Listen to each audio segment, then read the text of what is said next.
এখন দাঁড়িয়ে আছি হলদিয়া স্টেশনে। স্টেশনের চারপাশটা আপনাদেরকে একটু ঘুরে দেখাই, কত সুন্দর পরিষ্কার পরিচ্ছন্ন।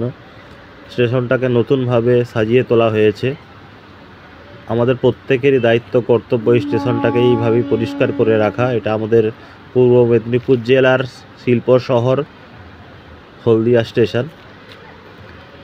চারপাশটা কত পরিষ্কার। এটা এন্ট্রান্স গেট, সামনে একটা বড় ঘুড়িও রাখা হয়েছে, লাইটের পোস্টগুলো দেওয়া হয়েছে। একটু ভেতরটা দেখাই, দেখে মনে হবে বিদেশের কোনো স্টেশন, আসলে এটা আমাদের হলদিয়া স্টেশন। ভেতরটা কত পরিষ্কার। এটা যেহেতু হলদিয়া শিল্প শহর, এখানে হলদিয়া পোর্ট রয়েছে, তাই হলদিয়া পোর্টের একটা ছবি এখানে রয়েছে। ভেতরটা কত পরিষ্কার পরিচ্ছন্ন, নিট অ্যান্ড ক্লিন। তাই সবার কাছে অনুরোধ, যারা হলদিয়া আসবেন দয়া করে স্টেশনটাকে এইভাবে পরিষ্কার রাখবেন। সমস্ত দায়িত্ব সরকারের নয়, আমাদেরও কিছু দায়িত্ব কর্তব্য থাকে।